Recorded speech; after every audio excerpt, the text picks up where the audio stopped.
país. ¿Qué tal? Muy buenas noches. Sean todos ustedes bienvenidos a una nueva entrega de Hora 23. Hoy desde Santa Cruz de la Sierra estaremos hablando sobre el trágico accidente que se registró el fin de semana en el Séptimo Anillo, donde como producto tuvo la muerte de 2 personas, una de ellas una bebé de apenas 2 meses de nacida. En el accidente estuvieron 6 mayores y 3 menores de edad, de los cuales la abuelita de la familia que estaba involucrada en el accidente murió, y la mamá de la bebé de 2 meses está muy delicada junto a uno de los pequeños. Ellos necesitan ayuda, ya se encuentran en instalaciones de la red Bolivisión en Santa Cruz para que toda la población le brinde ayuda y para contar todos los detalles acerca de este fatídico accidente. En minutos nada más. Y después de esa lamentable noticia seguimos hablando de casos tristes, negativos, lamentables, como por ejemplo los casos de violencia que se van registrando en nuestro país. Son más de 5 años que contamos con la Ley 348 para garantizar una vida libre de violencia a las mujeres. Sin embargo, según registros de la pasada gestión, cada 3 días ocurre por lo menos un caso de feminicidio en Bolivia y cada día se registran 97 casos de violencia en contra de la mujer. Eso sin contar aquellos que no son denunciados y otros tipos de violencia también que se cometen en contra de los niños y de personas de la tercera edad. Esta noche conocemos más datos al respecto. Bienvenidos a Hora 23.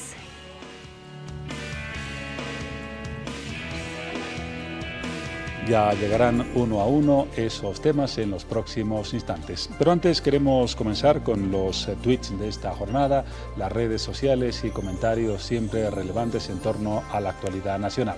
Vamos a comenzar, por ejemplo, con uno que tiene relación con una afirmación del vicepresidente del Estado, Álvaro García Linera, quien dijo que Página 7 sería un medio trucho. Llegó la respuesta. Este es el primer tuit, la respuesta de Mary Vaca, subdirectora de Página 7, quien en tono de sorna e ironía comentó: estoy muy preocupada con esa afirmación porque viene del hombre más sincero y equilibrado del país, un paladín de la verdad, por decirlo simple. Cambiamos de tema, vamos a otro tuit, en este caso del candidato Carlos Mesa, a propósito del panorama preelectoral. Él comentó: un padrón electoral seguro y confiable es un instrumento fundamental para la transparencia electoral y la calidad de la democracia. Si es administrado por militantes del partido de gobierno, los procesos electorales pierden toda credibilidad. 2 temas internacionales en los próximos tweets. El primero, una nota de CNN en español que comenta: el tiempo de pantalla de los niños se ha relacionado con obesidad, problemas de salud mental, insuficiencia cardíaca y fracaso educativo, pero la evidencia de un efecto tóxico directo siempre ha sido cuestionada, dice un estudio comentado por la cadena CNN. Y el último tuit, lo decíamos también en el panorama internacional, el diario Las Américas, que ha puesto en evidencia un tema llamativo. Comenta que la primera dama de Cuba organiza un evento culinario de lujo en La Habana, mientras los cubanos, curiosamente, carecen de pan.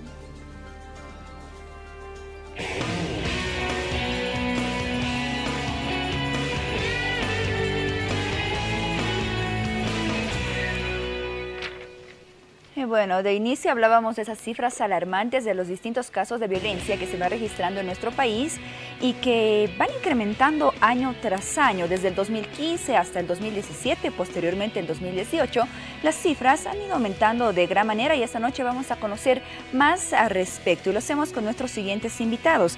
Damos la bienvenida a Marinés Salazar, psicóloga clínica y además directora de Sinergia. Licenciada Marinés Salazar, bienvenida. ¿Cómo estás? Buenas noches, siempre feliz de compartir contigo.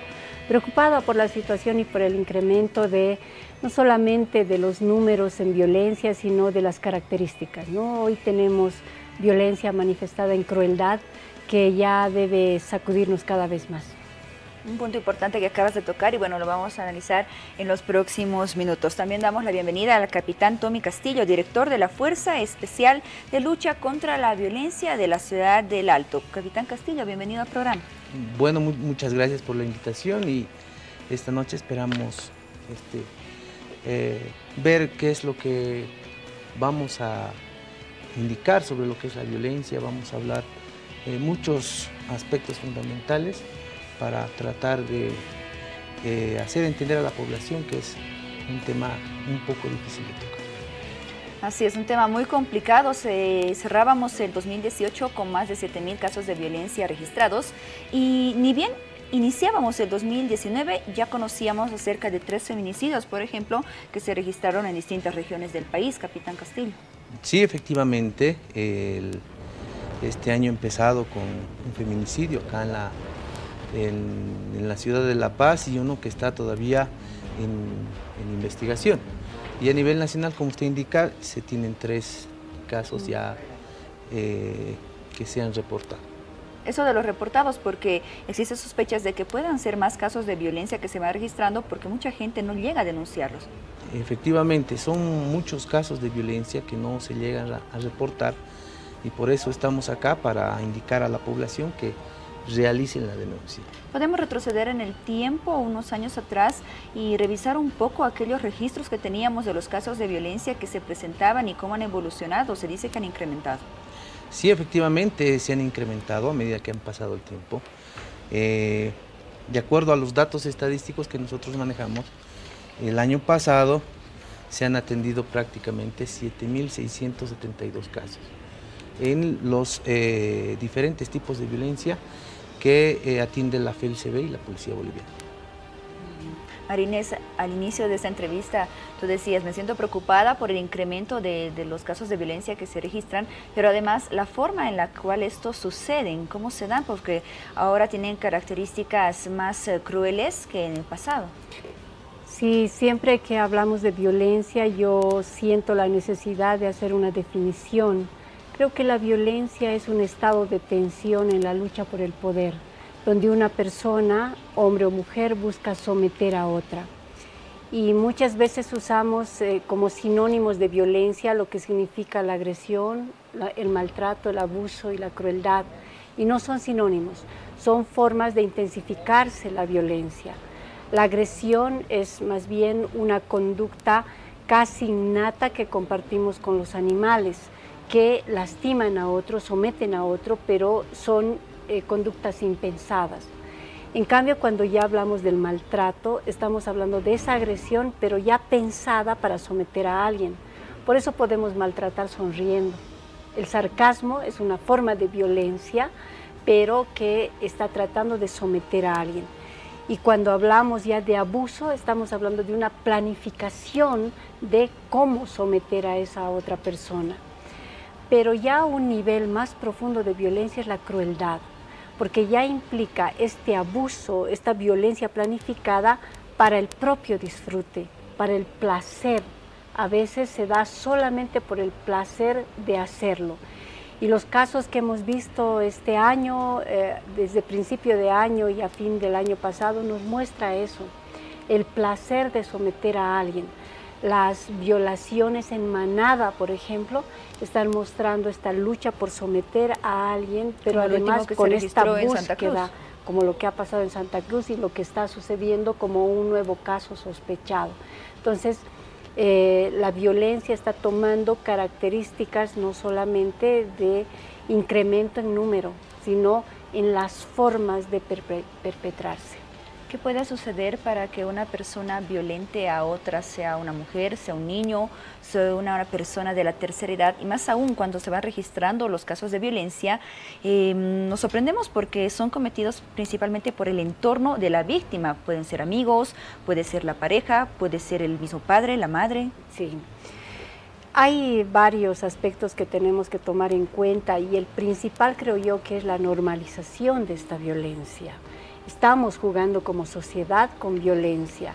Nuestros juegos, los juegos que tienen los chicos, las chicas, están caracterizados por matanzas, sangre, las películas que vemos, las diferentes series que estamos consumiendo están caracterizados por violencia. Entonces estamos normalizando. Por otra parte, es muy fuerte lo que está sucediendo a través de las redes, incluso a través de los celulares. La pornografía, por ejemplo, siendo un delito en nuestro país por varias leyes, pasa a través de los celulares. pero ya no solamente está pasando pornografía que muestre desnudo o relaciones coitales, sino pornografía que está mostrando sadismo, masoquismo, violaciones en manada. No es casual que haya habido una violación en España, luego haya pasado a Argentina y luego esté apareciendo en Bolivia.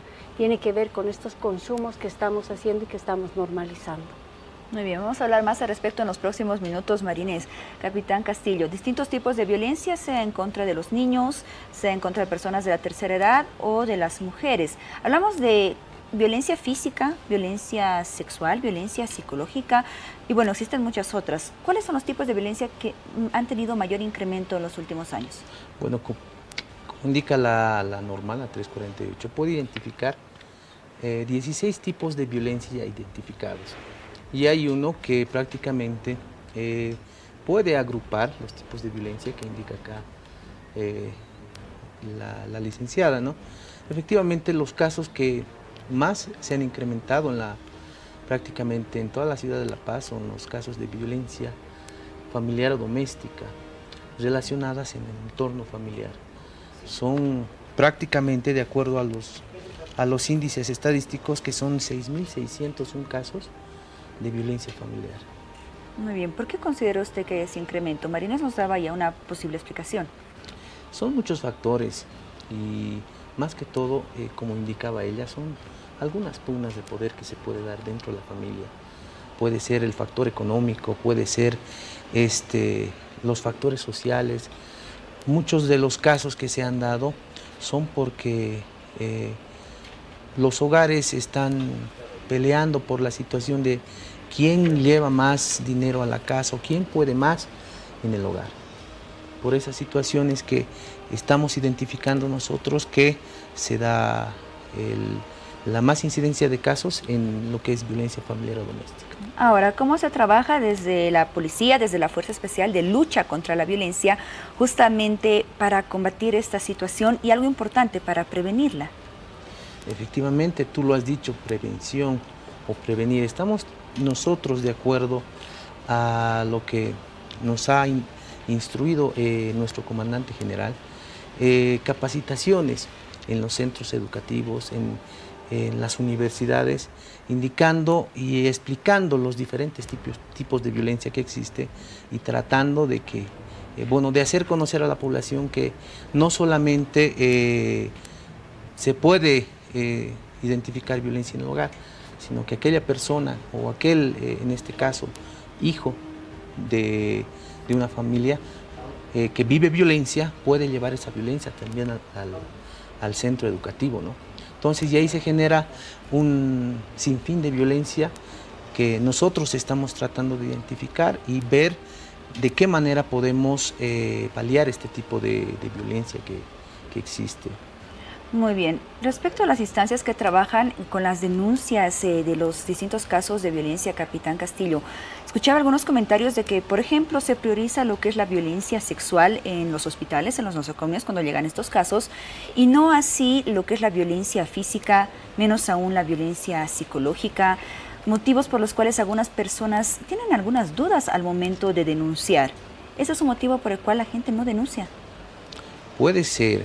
Mire, es un poco difícil atender, yo creo que al Ministerio Público y a la Policía Boliviana, porque la denuncia se puede hacer tanto ante instancias, ante estas instancias, que las personas piensan que por el hecho de tal vez esperar unos minutos, indican de que no van a recibir la ayuda respectiva, tanto de los funcionarios policiales, como del Ministerio Público, y no es así.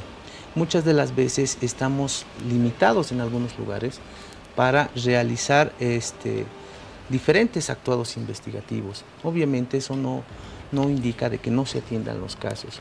Son muchos de los casos de que cuando nosotros derivamos a la instancia respectiva, puede ser con un requerimiento del fiscal para el médico forense, ahí es donde prácticamente se demora, porque en muchas oportunidades se ha visto de que a veces un médico atiende a muchas personas, 3, 4, y la revisión que realiza el médico forense no es rápida, tiene que ser minuciosa, para que se pueda plasmar en un documento y ese documento pueda avalar la denuncia que está haciendo la víctima.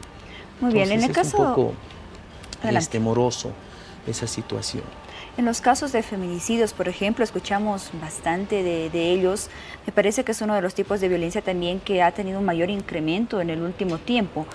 Por ejemplo, en estos casos existe fiscalías, existe juzgados especializados, se realiza la denuncia y posteriormente estos casos reciben sentencia. ¿Usted tiene algún registro de cuántos casos de feminicidios denunciados llegaron a una sentencia?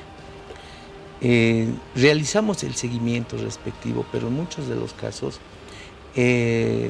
se queda en una suerte de que los familiares de la víctima están esperando la sanción, de que tengamos una cantidad exacta de feminicidios sancionados. Tal vez tendríamos que hablar con representantes del Ministerio Público, ¿no? Porque la labor de la policía empieza en la atención del caso y una vez de que se ha identificado al posible autor, ya el Ministerio Público es el que se encarga de realizar todos los actos procesales para que en este caso el victimador sea sancionado. ¿Es alguna de las observaciones que tiene parte de la población? Según algunos medios de prensa escrita, al parecer solo el 98% de los casos de feminicidios denunciados llegarían a una sentencia.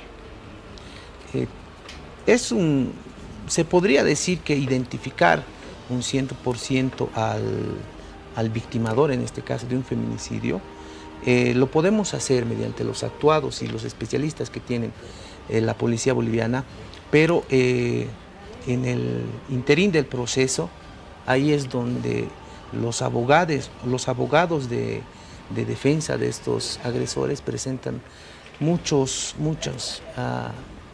artificios procesales que obstaculizan de que se sancione al agresor.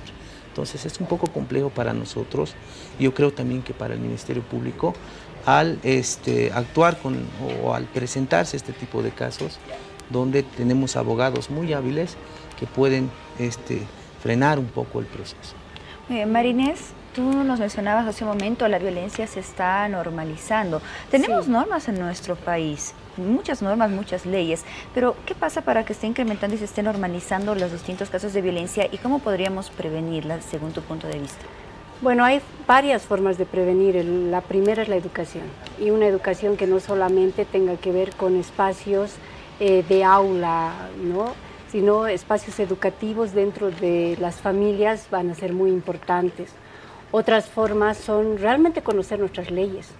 Hay mucha gente que se queja de que tenemos muchas leyes, pero hay poca gente que lee las leyes, pocos conocemos la norma en realidad.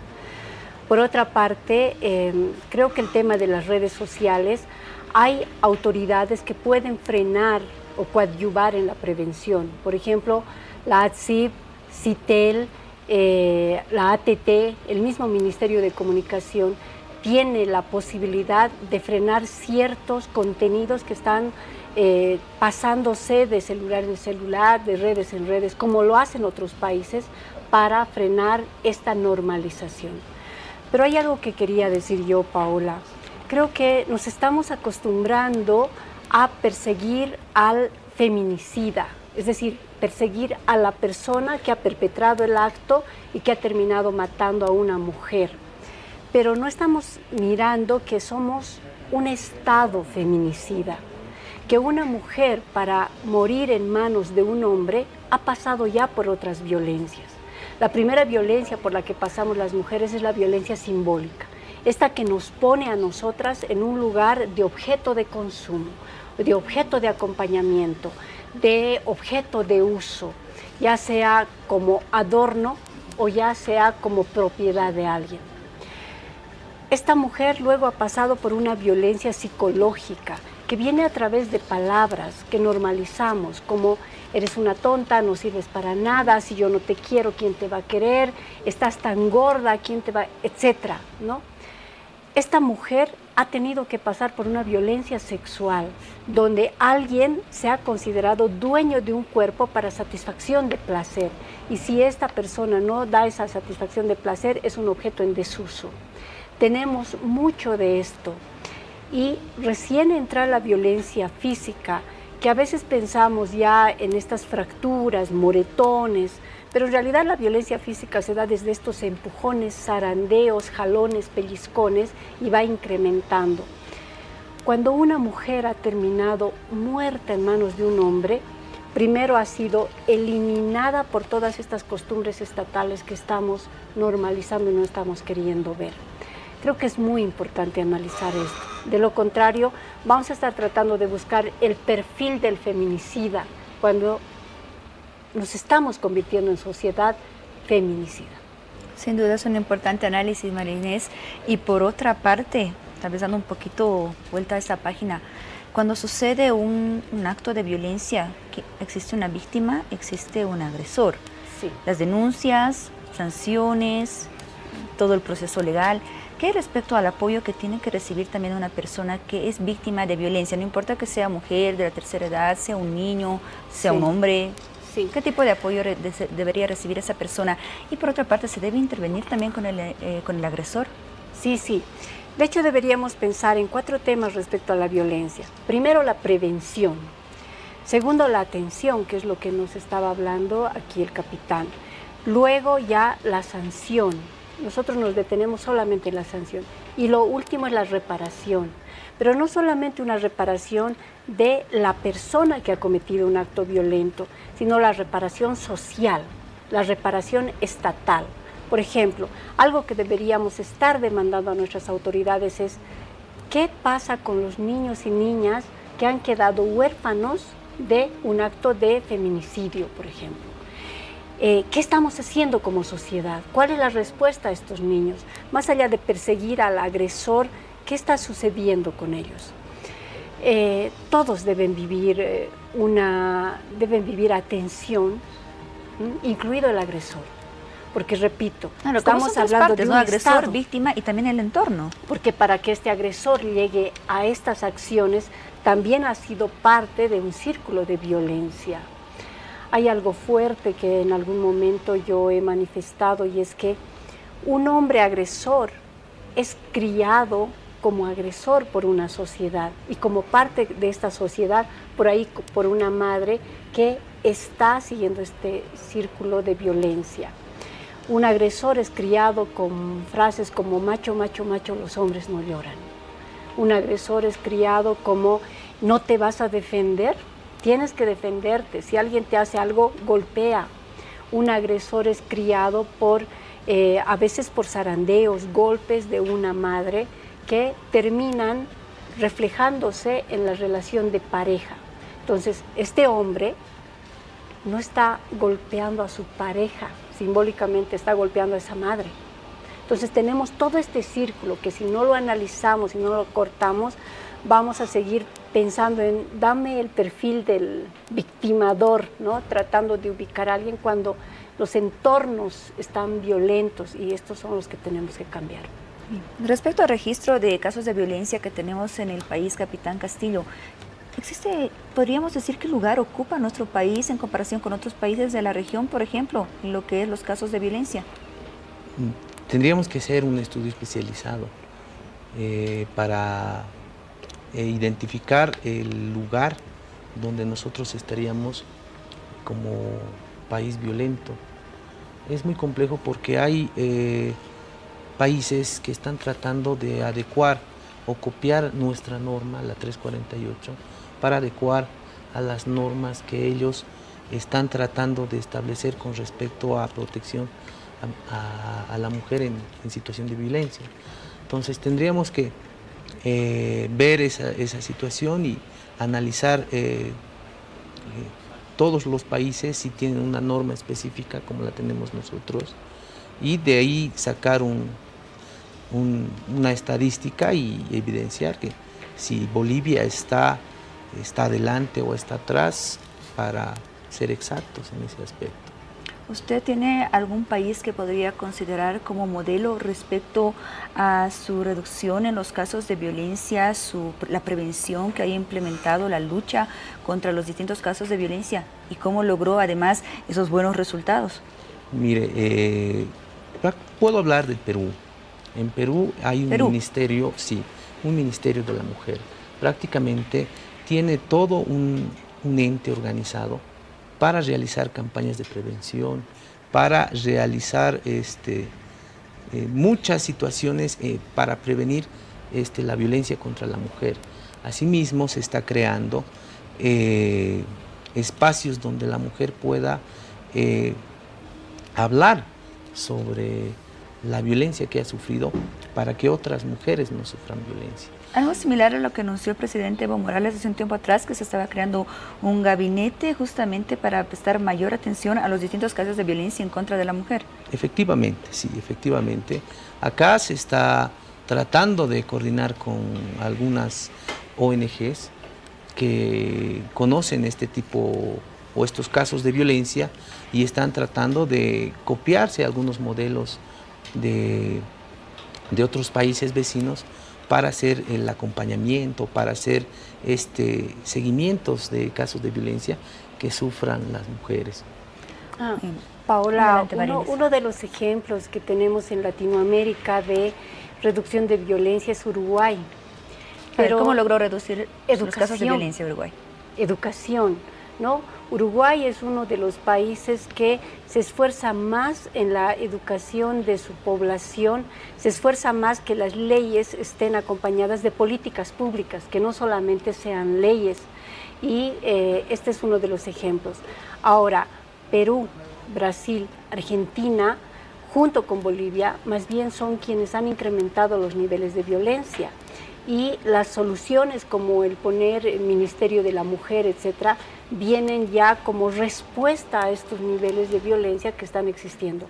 Perú, por ejemplo, es uno de los países que muestra mayor cantidad de trata y tráfico y le estamos siguiendo como bolivianos. Vale la pena incidir en lo que es la educación.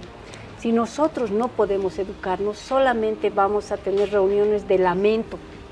Lamento que haya muerto tal persona, que la crueldad haya aumentado, que los índices, que dialoguemos con dolor, pero que no vaya más allá.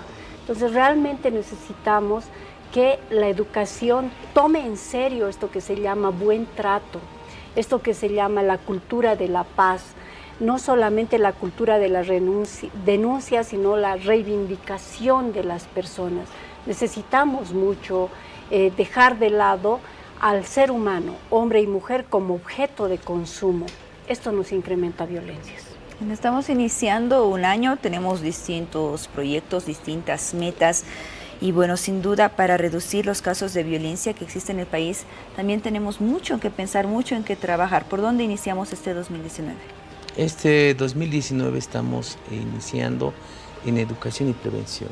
Estamos realizando como Policía Boliviana y FELCB campañas de concientización, tanto en las redes sociales como en unidades académicas. Se va a presentar un plan para que posiblemente se pueda incrementar tal vez cursos de capacitación en lo que se refiere a prevención de violencia dentro de las unidades educativas. ¿Sumarías algo más a todo ello, María Inés? Sí, creo que no tenemos que esperar todo de la policía. La policía está para atender y ayudar a sancionar. Tenemos que, como gente de Estado, intervenir. Por ejemplo, si hay alguien que nos está escuchando, ya está viviendo violencia simbólica, ya está viviendo violencia psicológica en su casa de parte de su pareja, es mejor que frene ahora antes de que esta pase a violencia sexual y violencia física. Pero si hay alguien que ya está viviendo violencia física, es mejor que corte. Porque esta violencia física que recibe una mujer, por ejemplo, de parte de un varón, puede terminar hacia el hijo. Y ahí tenemos los casos de infanticidios en manos de mujeres, no solamente de varones. Entonces, tenemos que hacer muchas cosas. Frenar es mejor que luego lamentar y buscar al culpable. los procesos educativos se dan con el ejemplo. Si yo como mujer estoy viviendo violencia, no caeré en la frase vacía de decir a mi hijo, mira, por ti aguanto esto, porque lo que estoy haciendo es perpetuar, ¿no? Sino más bien de decir, por ti voy a frenar esto, voy a frenar esta relación que me está lastimando y que por ahí va a terminar haciendo que esta persona de la que estoy enamorada termine siendo un asesino. No quiero esto. Entonces, podemos hacerlo desde diferentes espacios. Muy bien, con ello cerramos. Licenciada Marinés Salazar, psicóloga clínica, directora de Sinergia, gracias por acompañarnos esta noche. Gracias a ustedes. También agradecemos al capitán Tommy Castillo, director de la Fuerza Especial de Lucha contra la Violencia de la Ciudad del Alto. Capitán. Muchas gracias por la invitación. Espero que ambos hayamos tratado de cooperar un poquito más en identificar violencia, pero indicar de que en la ciudad de La Paz tenemos diferentes lugares donde se puede denunciar la violencia. Tenemos estaciones policiales integrales donde se puede realizar la denuncia. Tenemos oficinas de la FELCB en el centro de la ciudad. ¿Algún número que podríamos brindar? La línea gratuita es el 814-0348 a nivel nacional y le va a aparecer un menú indicando el distrito, en este caso, al cual se quiere comunicar. Por ejemplo, el 814-0348 es para el centro, con ¡1 es para la zona sur, ¡2 es para el alto. Entonces, automáticamente algunas empresas lo van a direccionar al lugar donde se encuentren. Entonces, esos son los números gratuitos. Adicionalmente, la ciudad de La Paz tiene otra línea gratuita que es el 810-1545. Muy bien, 810-1545 y 810-03... 814-0348. ¿Me permites hacer una invitación? El día sábado a las 9 en punto en la Universidad Católica Boliviana estamos realizando una charla para padres, madres, familias, entornos protectores justamente de los jóvenes para prevenir violencias. Se llama Entornos Generadores de Líderes. Es una charla gratuita.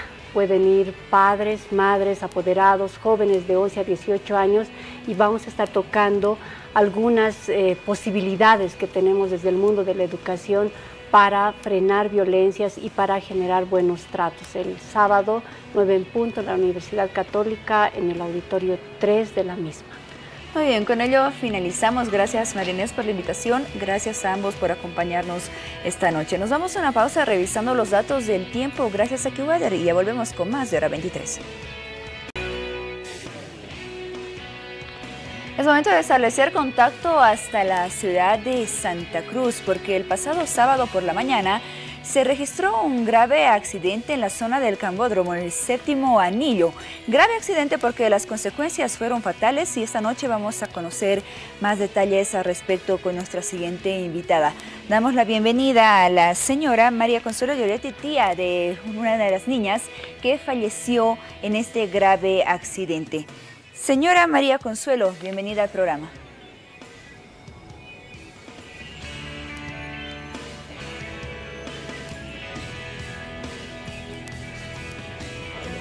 Hola. Señora María Consuelo, le escuchamos. Bienvenida al programa.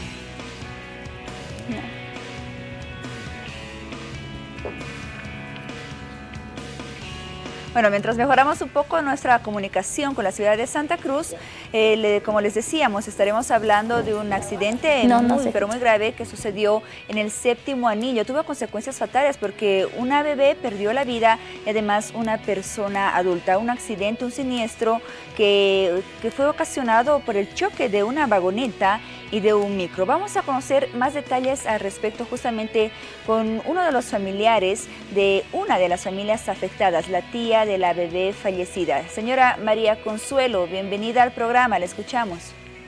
No, ya no estoy escuchando.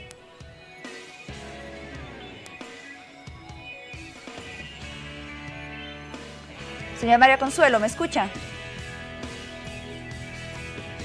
Bueno, vamos a retomar contacto con la ciudad de Santa Cruz en los próximos minutos para conocer más detalles acerca de esta noticia, como les comentábamos. La niña fue enterrada hace unas horas, desde el día sábado hasta hoy no se podía proceder con el entierro porque existía falta de documentación justamente para este proceso. Hace unas horas fue enterrada y bueno, vamos a conocer más detalles al respecto porque esta familia necesita de mucha ayuda ya que existe también una persona que está herida de gravedad. En minutos estaremos conociendo más detalles al respecto. Vamos contigo, Juan Pablo. A quien le gusten los indios, que se vaya a Bolivia, que además de ser comunista, sigue presidida por un indio. Esta frase levantó polémica en el contexto internacional y particularmente en las relaciones entre Bolivia y Brasil. Fue formulada el pasado fin de semana por el diputado brasileño Ricardo Amorim de las filas oficialistas del presidente Jair Bolsonaro.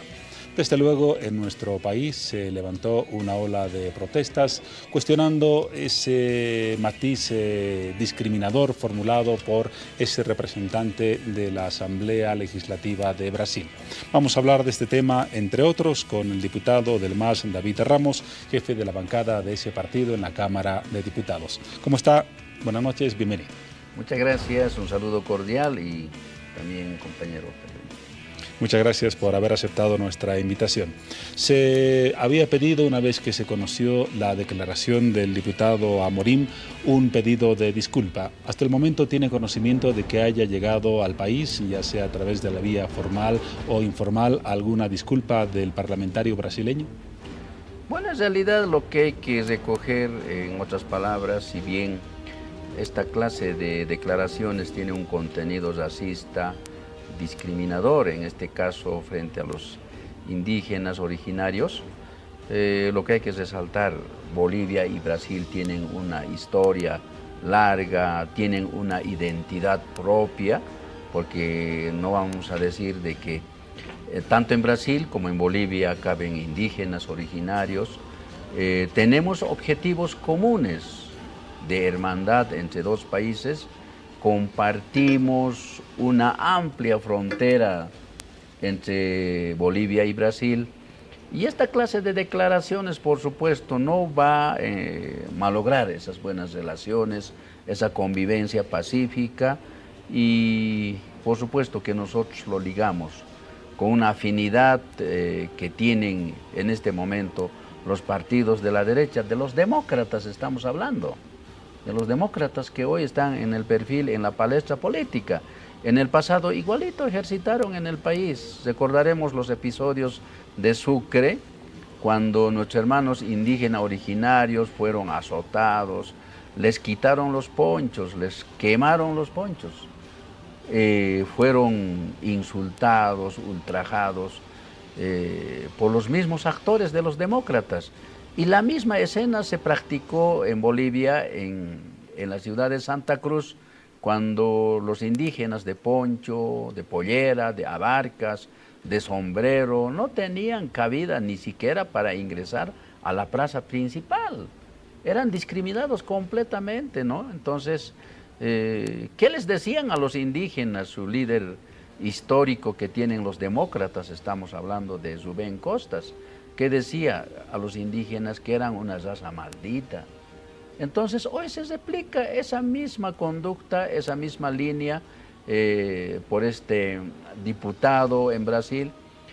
Sin embargo, lo que tenemos que resaltar es que como indígenas originarios nos sentimos orgullosos porque al final ha sido en este momento un presidente indígena originario, como es nuestro compañero Evo Morales Ayma, que ha tenido la capacidad de poder sacar adelante a un país que por años, por siglos diríamos, estaba sometido a la pobreza, a la miseria, a la dominación, al sometimiento.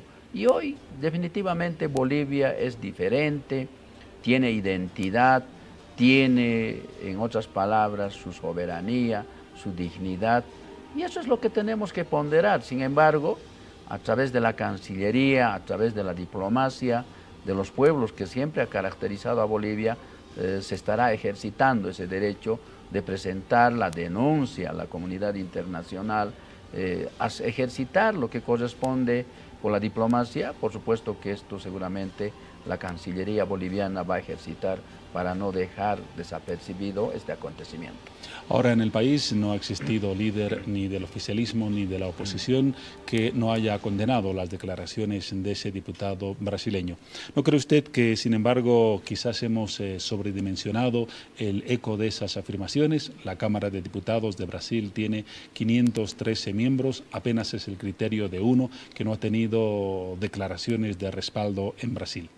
Bueno, en todo caso, por eso yo decía, hace rato me remito, dos países que tienen historia, que tienen identidad propia, porque tanto Brasil como Bolivia caben indígenas, mestizos, originarios, tenemos una cultura, tenemos una amplia frontera que compartir, tenemos una visión de objetivo común.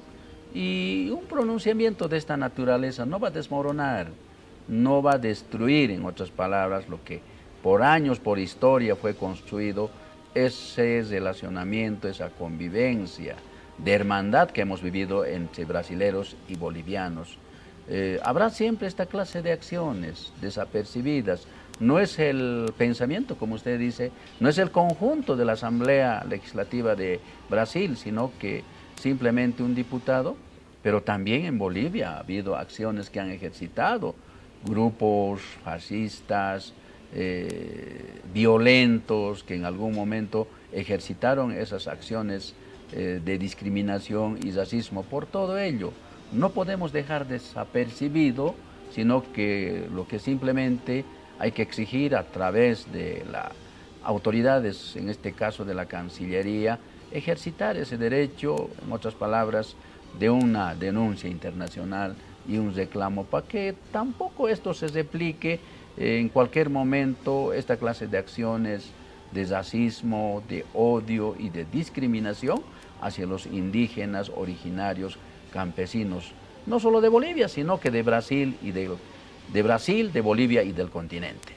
Ahora, en la fecha, el viceministro de Descolonización, Félix Cárdenas, ha anunciado que el país presentaría ante la ONU una denuncia contra Brasil por, comillas, racismo de Estado. ¿Es el camino correcto? Quizás se está convirtiendo en una cuestión de Estado contra Estado, de acuerdo al criterio de Félix Cárdenas, cuando quizás es un individuo el que tuvo ese criterio no representativo de todo el Estado brasileño. Bueno, en todo caso, la Cancillería, en este caso, ha gestado ya la representación por la vía diplomática.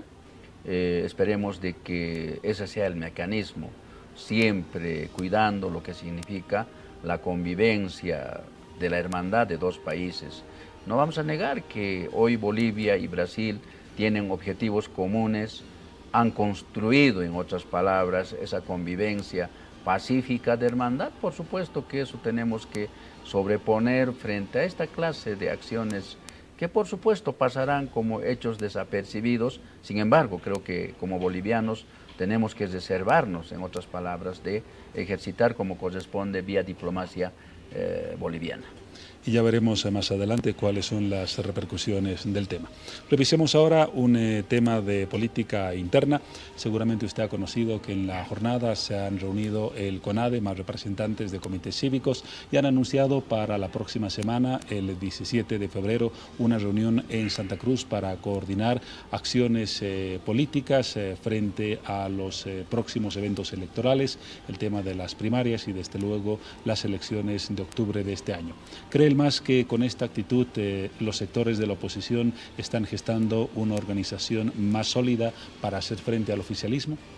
Bueno, lo que hemos visto desde el momento que la oposición, en este caso, junto a las plataformas, colectivos, CONADE, comités cívicos, han organizado un solo bloque pretendiendo defenestrar la postulación de nuestro hermano presidente Evo Morales Ayma. Esta clase de ejercicios han agotado en el ámbito interno, han ejercitado sus denuncias ante las instancias, pero también han ejercitado en el ámbito internacional, han hecho la denuncia ante la CIDH, ante la Comunidad Europea, Naciones Unidas, OEA, por todas las instancias que corresponden Pero paralelamente a estas denuncias han ejercitado movilizaciones, han convocado a un paro de actividades de 24 horas que ha sido un total fracaso, han convocado a una huelga nacional de hambre junto a los comités cívicos, también otro fracaso, y posteriormente han ejercitado a voz, en este caso, de ejercitar la desobediencia civil, el desacato a la ley, acción directa, toma de instituciones, quema de instituciones, destrozo de ornato público. Pretendían generar un conflicto social, violento en el país, pero también ha sido total fracaso. Y hoy, lamentablemente, nuevamente ejercitan esta clase de reuniones, plantean, en este caso, movilizaciones. Todos estos hechos, ¿por qué quedó en un fracaso? Porque precisamente el pueblo boliviano no quiere violencia, no quiere esta clase de actitudes antidemocráticas. El pueblo boliviano lo que hoy quiere es profundizar la democracia. El pueblo quiere consolidar el sistema democrático y por ello estamos convencidos de que tanto las primarias y las elecciones generales son, en otras palabras, la aspiración de las grandes mayorías, en este caso, dejando de lado esta clase de acciones que, por supuesto, definitivamente han ido al desgaste. Es un desgaste total. Imagínense que frente a desota tras desota tras desota que ha ejercitado la oposición, hoy ya no le encuentra, en otras palabras, otras acciones, y hoy lo que están buscando, en otras palabras, es nuevamente hacer un ejercicio, pero estamos convencidos que tampoco tendrá la contundencia porque el pueblo boliviano tiene otra lectura. Porque si el pueblo boliviano estuviese con esta actitud violenta, antidemocrática, por supuesto que estuviese pues siguiendo a estos grupos de la derecha opositora, que lo único que están haciendo en este momento es cumplir ese libreto que llega desde afuera, porque es Carlos Sánchez Verazaín, un prófugo de la justicia, hoy viene dando este libreto en el país, inclusive con financiamiento. Sin embargo, pues el pueblo boliviano tiene memoria y por tanto jamás se va a dejar sorprender por esta clase de acciones, conociendo, en otras palabras, a los actores, a los líderes, tanto de los funcionarios del pasado neoliberalismo como también de la derecha opositora actualmente en el país. Ahora algunos interpretan la descalificación de las acciones de la oposición y de los cívicos, como la que acaba de formular, como un cierto temor del MAS a la posibilidad de una unificación del bloque opositor en torno a una sola opción electoral. ¿Hay algo de eso en la visión que acaba de exponer? Bueno, nosotros siempre hemos dicho, pues la oposición tenía la capacidad, en otras palabras, de construir una alternativa. Imagínense, si revisamos simplemente las anteriores elecciones del 2014, habían organizado la misma alianza, los demócratas, que hoy fungen como demócratas, organizaron esa alianza entre Rubén Costas y Samuel Doria Medina. Y esa alianza hoy todavía perdura en la Asamblea Legislativa con un eslogan, con un rótulo Unidad Demócrata. Pero no pasa ni 4 años, esa alianza ha quedado quebrada, le han dado certificado de difunción en 3 años. Y hoy salen nuevamente con otro rótulo que es Movimiento Social Demócrata. ¿Qué nos prometieron en ese momento? Decían de que ellos tenían la capacidad de presentar una alternativa. Y si en este momento nos haremos la pregunta del millón de los bolivianos, ¿cuál es la pregunta del millón? Si en este momento ellos están pidiendo que el compañero Evo no sea candidato para las elecciones, pero después de eso, ¿qué viene? No hay propuesta, no hay una visión, no hay un programa mínimo que nos han presentado al pueblo boliviano y lo único que han estado haciendo en todo este tiempo es gestar conflicto, acciones violentas, acciones de hostigamiento, de mentiras, de diatribas, de confabulación permanente para desgastar, en otras palabras, para hacer mala campaña contra el gobierno. Pero como propuesta de visión de país, cero. No existe. Esa es la gran virtud por las cuales el pueblo boliviano no va a confiar en la derecha opositora, no van a apoyar, en otras palabras, a estos partidos que son los mismos. En su momento las plataformas, colectivos nos decían que ellos iban a ser la renovación, iban a ser la novedad en estas próximas elecciones.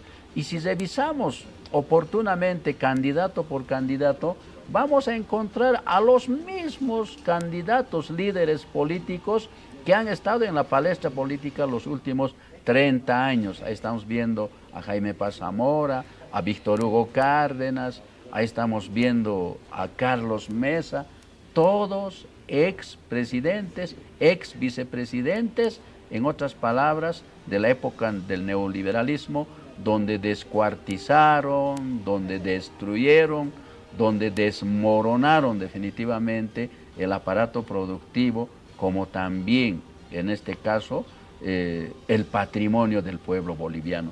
Eso el pueblo boliviano conoce, tiene memoria. Por esa causa, en este momento, el pueblo no va a apoyar ni apoyará, en este caso, estas corrientes políticas que hoy pretenden generar sensacionalismo a través de mentiras, de difamaciones, de manera permanente en los medios de comunicación.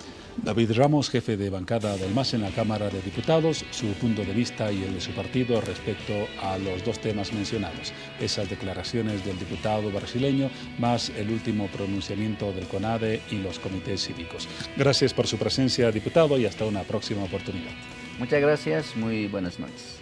Vamos ahora a un paréntesis en hora 23, luego seguimos con nuestro recorrido informativo.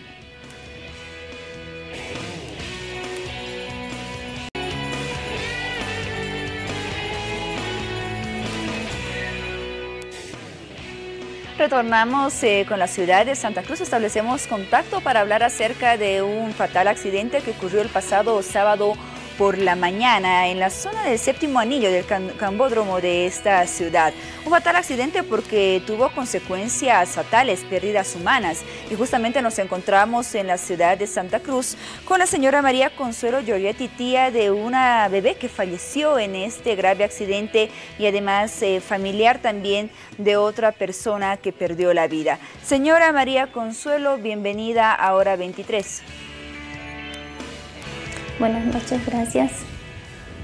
Por favor, cuéntenos un poco más de detalles acerca de cómo ocurrió este siniestro, a qué hora sucedió el accidente, cuál fue la causa. El accidente ocurrió a las 6:30 de la mañana. La causa fue de que el micro de la línea 16 vino a querer rebasar a otro micro que venía. Entonces, al invadir carril, chocó con la movilidad, ¿no? En la vagoneta donde se encontraba su sobrina, así lo entiendo, ¿cuántas personas estaban en este auto? Con la bebé habían 9 personas. 9 personas. ¿Cuáles fueron las consecuencias de este accidente? 6 menores, decía usted. Sí, por eso 3 fue la personas consecuencia, adultas. porque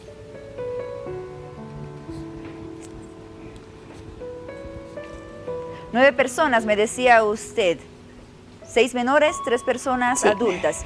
Las consecuencias fueron fatales. La bebé falleció, tengo entendido que una persona adulta también, y además hay otras personas heridas de gravedad. Sí, hay 2 personas heridas de gravedad, un niño que está en la clínica nuclear y mi sobrina que está en la clínica Figueroa. ¿Cómo se encuentra el niño herido de gravedad? ¿Cuál es el diagnóstico que han dado? ¿Cuál es su estado de salud? ¿Qué tratamientos necesita de acá para adelante? El niño que está en la clínica nuclear está muy mal, necesita 4 cirugías, ya entró a una y ahorita estamos una receta, tenemos de 21.850 bolivianos, ¿no? Que no la tenemos por la plata porque de verdad que somos de escasos recursos y sin esa receta él no puede entrar a cirugía. El niño está realmente muy mal, que está en terapia intensiva y necesitamos esa receta para que él pueda mejorar algo, ¿no? Porque a partir de esa nos quedan 3 cirugías más y el niño por errores que hubo en papeles, no ha entrado al SOAT. Y hasta ahorita ya vamos 17.000 bolivianos de cuenta en la clínica. Ya va a llegar al tope del SOAT. También si el SOAT cubriera, ya llega al tope y luego ya viene cuenta que nosotros tenemos que buscar recursos de dónde sacar para poder cancelar todo lo que se nos viene del niño. Muy bien, ¿y cómo está realizando esa búsqueda de los recursos, señora María José? ¿Y cómo podemos apoyarlos? ¿Tienen alguna cuenta disponible donde se pueda brindar ese apoyo económico que es necesario en este momento? Sí, tenemos una cuenta económica y así buscando ayuda. Compañeros del colegio donde él estudia están realizando kermés, están colaborando mucho. Doy gracias a las personas que nos están ayudando porque realmente lo necesitamos. Y mire, son hartos lo que tenemos todavía para cubrir, porque mi sobrina en la clínica Figueroa también tiene un montón de recetas que no se ha podido comprar por falta económica. Muy bien, tenemos el dato entonces para que todas aquellas personas que puedan apoyarlos lo hagan sin duda a través de toda esa información que usted nos proporcionó. Por otra parte, señora María José, ¿cuál es la situación legal de los conductores que se vieron involucrados en este siniestro? El conductor del micro está libre, igual que el conductor de la vagoneta, que es el marido de mi sobrina. Él está con arraigo y la verdad es que a nosotros nos hace bien que él esté libre porque es una ayuda tanto para mi sobrina como para sus otros hijitos, aunque él también está muy herido, pero así nos hace mucha falta esa ayuda. Así es. ¿Qué investigaciones se están realizando sobre este caso? Se han realizado seguramente muchas hasta el momento y otras que quedan pendientes. Sí, ahorita el tránsito está viendo eso porque, como le digo, el seguro del SOA, del dueño del micro, ya se están haciendo responsables también y quedan muchas cosas pendientes todavía con tránsito para poder averiguar y entender cómo fue lo sucedido bien, ¿no? Respecto a la madre de la bebé fallecida, señora María José, perdió un familiar, una persona adulta y además la pérdida de un hijo, de una hija en este caso, sin duda es una de las pérdidas más fuertes que puede sufrir una persona. ¿Cómo se encuentra en este momento? Mi sobrina está muy mal, realmente necesita mucha ayuda, aparte de la ayuda económica necesita ayuda psicológica, porque ella por las noches no puede dormir, tiene pesadilla. ¿Se encuentra en alguna terapia? Ella se encuentra muy mal. ¿Está cursando alguna terapia? ¿Se le está brindando apoyo psicológico? No, ella no se le está brindando apoyo psicológico, entonces ella todavía está delicada, entonces es grave su caso de ella, ¿no? Porque ella quedó muy desfigurada y ahorita ha entrado ya una cirugía y le faltan más cirugías por entrar. Señora María José, el accidente ocurrió el sábado por la mañana. Tengo entendido que hasta hace unas horas atrás recién pudieron enterrar a la bebé fallecida. ¿Cuáles fueron los motivos por los cuales se demoró este proceso del entierro? Porque la bebé, el papá preso, la mamá en terapia intensiva, no teníamos una documentación legal de la bebé, entonces nos atoraba el certificado de óbito, el certificado de defunción, entonces eso nos atoraba mucho y que no teníamos un lugar donde enterrar a la bebé. Recién el día de ayer, en el mediodía, en el cementerio general, la alcaldía nos ayudaron mucho para poder enterrar a la bebé, aunque fue muy lamentable el entierro porque ella está enterrada como indigente, hasta poder legalizar los documentos y poder darle una cristiana sepultura correcta como se debe a la bebé. Muy bien, sin duda más, señora María José, nos conmueve esta situación lamentable a todo el equipo de Hora 23 y seguramente a las personas que ven en este momento el programa. Deseamos de corazón que la situación vaya mejorando en la medida de las posibilidades y que puedan recibir ese apoyo económico que tanto necesitan en este momento. Para ello, por favor, le pido que podamos repetir la cuenta o cualquier información que facilite que las personas puedan brindarles ese apoyo. Claro, 50 14 69 6. Este es el Banco número Unión. del Banco Unión, muy bien. Entonces, repetimos una vez más, por favor. Sí. 50 14 69 6. Muy bien, señora María Consuelo, muchas gracias y bueno, será hasta otro momento. Muy amable. Muy bien, cambiamos de tema, damos vuelta a la página a este hecho que fue muy lamentable, sin duda, que se dio a conocer el pasado sábado. Y bueno, ahora hablamos de otro hecho muy positivo en realidad. Hablamos de un grupo que nos visita esta noche en el programa y que llega desde el sur del país. Ellos llegan desde Tarija, 4 jóvenes talentosos que tienen una nueva propuesta audiovisual. Están presentando un nuevo tema que se llama Free Pass. Orgasmo está con nosotros esta noche en Hora 23. Un tremendo dolor, me dice que todo esto es por vos. Ahora te veo y yo no sé qué hacer, me vuelvo loco otra vez. Ay, no quiero evitar el conocerte un poquito más, delirando lo suficiente, soñando mi amor. Es que te metes vos en mi canción, que está ardiente, que está ardiente.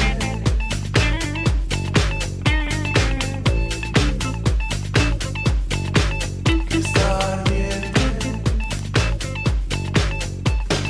Ay, ya no quiero evitarte, dame un 2, 3 tripas para poder pasar.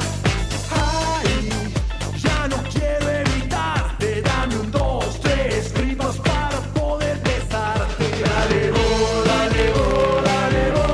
mi corazón.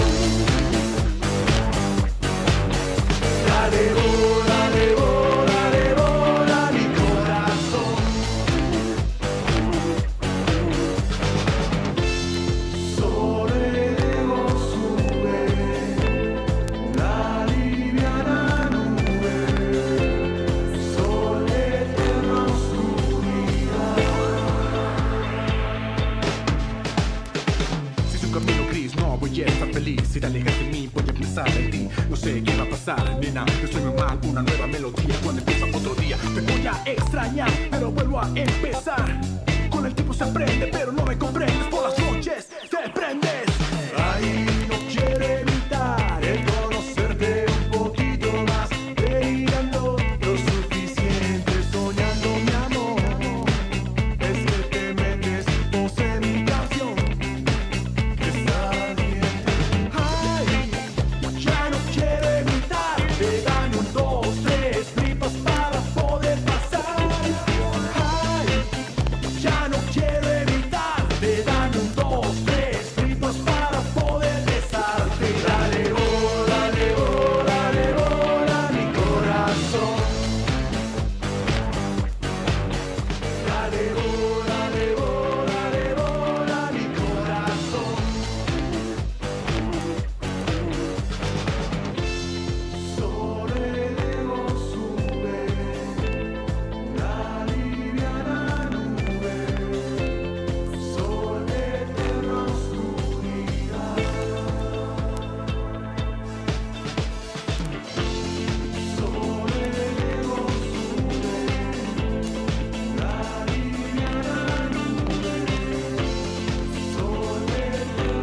nube, sol eterna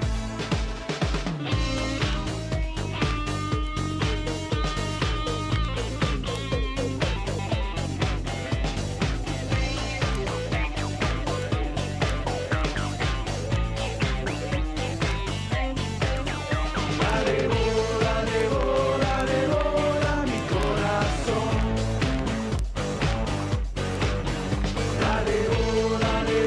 Dale bola, mi corazón. Orgasmo, afanada banda tarijeña, considerada una de las más importantes del sur del país, fue creada aproximadamente hace unos 5 años atrás y después de varios éxitos, esta noche nos presenta su más reciente propuesta musical denominada Free Pass. A ver, vamos a dar la bienvenida a cada uno de los integrantes. Eduardo Moreno, vocalista. Eduardo, bienvenido al programa, qué gusto. Muchísimas gracias, un gusto estar en el programa y bueno, estamos felices de presentar nuevo material y trabajar intensamente aquí en la ciudad de La Paz. Bueno, nosotros contentísimos de que nos visiten en Hora 23. También damos la bienvenida a Javier Antelo, bajista. Javier. Muchas gracias y muy contentos de estar aquí en La Paz, como siempre nos da también, y siempre es bueno, ¿no?, difundir nuestro material donde podamos. Así es, sin duda, y gracias por hacerlo en el programa. Damos la bienvenida también al baterista. ¿Dónde está el baterista? Juan Martínez. Juan, no seremos primos. Buenas noches. ¿Tenemos el mismo apellido? Tal vez seamos primos. Parientes de por ahí, porque yo soy paseño. Tenemos el mismo apellido. Ya luego realizamos nuestro árbol genealógico. Después por ahí hay algún caso por ahí. No, y estamos contentos por la invitación, por estar aquí en la ciudad de La Paz y esperar hasta el sábado para tener la invitación en el Hard Rock y romperla más. Muy bien, vamos a conocer más de esa invitación después de conocer a un invitado más que tenemos esta noche, también integrante de este grupo Orgasmo, Diego Vilca, guitarrista. Diego. Sí, soy el guitarrista, como ya ven. No, muy feliz aquí de estar con la banda, de poder difundir nuestra música aquí en La Paz.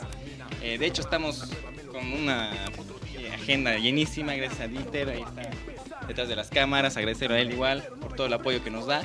Y bueno, pues agradecer a vos y al canal por el espacio, ¿no? No, gracias por estar acá, chicos, y además tengo entendido que tienen una invitación muy interesante para nosotros. A ver, cuéntenos de qué se trata. Bueno, este día sábado tenemos una presentación exclusiva, increíble, con invitados de aquí, músicos paseños de varias bandas, en el Hard Rock Café, en el Mega Center. Así que toda la comunidad tarijeña y todos los paseños que disfrutan de la buena música están invitados, ya saben. Muy bien, se quedan hasta el sábado, entonces tienen bastantes días en La Paz. Vamos a estar aquí en unas cuantas radios también promocionando los temas. Van a estar visitando algunos lugares también, seguramente. También, claro. Un poco de fricasé también vamos a estar probando ahí por todos lados. ¿Se antojan un poco de fricasé? Claro. Ah, muy bien, chicos, muy bien. Espero que los traten muy bien como ustedes se merecen. A ver, cuéntanos un poquito más acerca de la banda. ¿Cómo nació Orgasmo y por qué el nombre? Me llama la atención.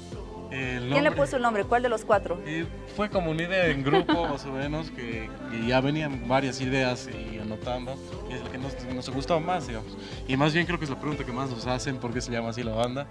Y más bien, o sea, no necesariamente tenemos que darle... O sea, como te pregunté algo muy común, digamos. No, o sea, es que es lo que más llama atención, digamos. Y más bien justamente por eso nadie se olvida del nombre, digamos. Y no justamente tienes que darle un significado sexual, digamos. Un orgasmo puede ser una satisfacción máxima, que para nosotros en este caso es hacer música y difundirla, y queremos que la gente sienta lo mismo que nosotros sentimos cuando la tocamos. Muy bien, a ver, Juan, ¿dónde está mi primo? Juan Martínez. Juan, a ver, cuéntanos un poco acerca de esta nueva propuesta musical. Tengo entendido que han hecho algunas grabaciones importantes. ¿Dónde? ¿Con qué productoras han trabajado? ¿Protagonistas? Bueno, de hecho, la filmación lo hicieron en Santa Cruz, más o menos en agosto, con una nueva productora que es Yankees, es una persona joven, está emprendiendo recién en el arte audiovisual. Y bueno, ahora estamos difundiéndola y compartiéndola, y así. No sé, ellos hablan... Creo que habla un poco más porque yo no estaba dentro de la banda en ese tiempo. Muy bien. Hemos cambiado de baterista y Juan ha vuelto. Así, bueno, él ha sido el inicial, se ha ido y lo ha vuelto con todo. Ah, muy bien, está retornando con todo entonces, Juan. Exacto. Chicos, felicidades por esta nueva propuesta, por éxitos pasados que también tienen. Y bueno, pues sin duda es un grupo que se va posicionando muy bien, no solamente en el sur del país, sino en toda Bolivia. Y por supuesto, para nosotros es un gusto recibirlos esta noche en el programa y espero sea hasta una pronta oportunidad. Así es, muchísimas gracias a todo el canal, al programa. Esto es Orgasmo de Tarija y pueden encontrarnos en todas las redes para que disfruten nuestra música. Gracias. Muy bien, disfruten de la música de este grupo boliviano Orgasmo. Nos acompañó esta noche en Hora 23. Un beso a toda la gente que nos sigue desde Tarija y que disfrutó sin duda de la música de este grupo tarijeño. De esta forma vamos llegando ya al final del programa. Familias bolivianas, que tengan un excelente descanso. Nos reencontramos como siempre a las 23 horas. Ya estamos en miércoles 9 de enero y nos reencontramos dentro de unas horas más con más temas interesantes en Hora 23. Tengan un descanso reparador. Hasta más tarde. Chao Paola, chao Mariel. Yo me despido del programa por algunos días, pero nos vamos a reencontrar muy en breve. Eso es todo. Como siempre, gracias por seguirnos.